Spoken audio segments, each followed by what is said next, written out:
Sir ಅಂದರೆ ನನಗಿರೋ ಮಾಹಿತಿ, but I can't ಇದು ಅವರು ಕಾಂಗ್ರೆಸ್ಗೆ ಬಂದು ಬೆಂಗಳೂರು ನಾರ್ತಿಂದ ಸ್ಪರ್ಧಿಸಬೇಕು ಅನ್ನೋದು ಬಹುತೇಕ ಫೈನಲ್ ಆಗೋಗಿತ್ತು.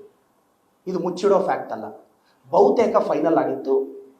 ಬರ್ತೀವಿ ಅಂದರು. ನಮ್ಮ ಪಕ್ಷದಲ್ಲಿ ನಾವು ಯಾರೇ ಬಂದರೂ ಈಗಲೂ ಸುಧಾಕರ್ ಅವ್ರು ಬರ್ತೀವಿ ಅಂದರೆ ವೆರಿ ವೆಲ್ಕಮ್. ನಮಗೆ ಪಾರ್ಟಿ ಮುಖ್ಯ. Party is bigger than individual. ನಾನು ಪದೇ ಪದೇ ಹೇಳ್ತಿದ್ದೀನಿ, ನನ್ನ ಪಕ್ಷ ನನಗೊಂದ್ಸಲ ಟಿಕೆಟ್ ಕೊಟ್ಟು ಗೆಲ್ಲಿಸಿದೆ, ನನಗಿದು ಸಾಕು. ನನ್ನ ಪಾರ್ಟಿ ಪ್ರದೀಪ ನಾಳೆ ಕಸ ಗುಡಿಸೋ ಅಂದರೆ ಗುಡಿಸ್ತೀನಿ sir. We came for an ideology, not for the power. ನಾನು ಭ್ರಷ್ಟಾಚಾರಿ ಅಂತ ಹಂಗೆ ಮಾತಾಡ್ತಿಲ್ಲ. ಅವ್ರು ಬರಂಗಿದ್ರೆ ನೋಡಿ ಸರ್, ಪಾರ್ಟಿಯಲ್ಲಿ ತೀರ್ಮಾನ ಮಾಡೋಕ್ಕೆ ನಾನೊಬ್ಬ ಸಾಮಾನ್ಯ ಕಾರ್ಯಕರ್ತ. ನೋ ಅನ್ನಕ್ಕೆ ನಾನು ಯಾರು, ಎಸ್ ಅನ್ನಕ್ಕೆ ನಾನು ಯಾರು.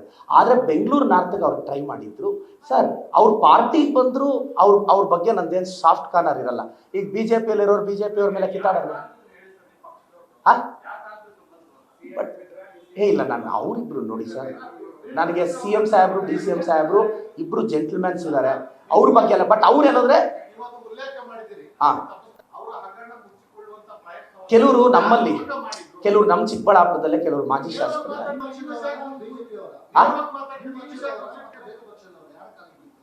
ಅವರು ಕಾಂಗ್ರೆಸ್ಗೆ ಬರಬೇಕು ಅಂತ, ಫಾರ್ ಎಕ್ಸಾಂಪಲ್ ನಮ್ಮ ಚಿಕ್ಕಬಳ್ಳಾಪುರದಲ್ಲೇ ಕೆಲವರು ಮಾಜಿ ಶಾಸಕರು ಹಿರಿಯರು ಎಲೆಕ್ಷನಲ್ಲಿ ಕಂಟೆಸ್ಟ್ ಮಾಡಿದವರು ಇದ್ರು. ಅವ್ರು ತುಂಬ ಹಿರಿಯರು, ಅವ್ರ ಕಾಲಕ್ಕೆ ನಾನು ಬೀಳ್ತೀನಿ. ಅವರು ಬಿದ್ದು ಅಣ್ಣ ನನ್ನನ್ನು ಮಾತಾಡಿಸಿ ಅಣ್ಣ, ದಯವಿಟ್ಟು ಕರ್ಕೊಂಡು ಹೋಗಿ ಅಣ್ಣ, ಹೇಳಿ ಅಣ್ಣ, ಇದೆಲ್ಲ ನಡೆದಿದೆ. ನಾರ್ತ್ಗಾದರೆ ಇದೆಲ್ಲ ಚರ್ಚೆ ಆಗಿದೆ, ಇದನ್ನು ಯಾರೂ ಅಲೆಗೆಳೆಯೋಕ್ಕಾಗಲ್ಲ. ಬರಕ್ಕೆ ರೆಡಿ ಇದ್ದರು. ಕೊನೆಗಳಿಗೆ ಅಲ್ಲಿ ಅವ್ರಿಗೆ ಏನು ಅನ್ನಿಸ್ತೋ ಏನೋ ಗೊತ್ತಿಲ್ಲ, ಯಾರ ಹತ್ರ ಅಂದ್ರಂತೆ ಈ ಕಡೆ ಕಾಂಗ್ರೆಸ್ಗೆ ಬಂದರೆ ಮತ್ತೆ ಅವರು ಐ ಟಿ ಇಡಿನ ಬಿಡ್ತಾರೆ, ಅವ್ರಿಗೆ ಸಂಕಷ್ಟ ಆಗಿ ನೋಡಿದ್ದೀರಾ. ಅವ್ರು ಗೆದ್ದಾಗ ಒಂದು 2 ತಿಂಗಳು ಎಲ್ಲೂ ಕಾಣಿಸ್ಲಿಲ್ಲ.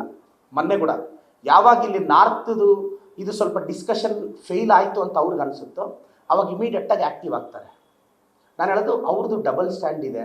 ನಾನು ಸುಧಾಕರ್ ಅವ್ರ ಭವಿಷ್ಯದ ದೃಷ್ಟಿಯಿಂದ ಹೇಳ್ತೀನಿ, ಇದ್ದರೆ ಅಲ್ಲಿರಿ, ಇಲ್ಲ ಇಲ್ಲಿರಿ, ಎರಡೂ ಕಡೆ ಕಾಲಿಡಬೇಡಿ. ಬಟ್ ಅವರು ಭಾಳ ಬುದ್ಧಿವಂತರಿದ್ದಾರೆ ಸರ್. ನಾನು ನೋಡಿ ಅವ್ರ ಸ್ಕಿಲ್ಸ್ ಹೇಳ್ತೀನಿ. ಅವ್ರು ಒಳ್ಳೆ ಕ್ರಿಕೆಟ್ ಪ್ಲೇಯರು. ನಮ್ಮೂರು ಸ್ವೇರ್ ಐ ಆಮ್ ಟೆಲ್ಲಿಂಗ್, ನಮ್ಮೂರಲ್ಲಿ is a good cricket player.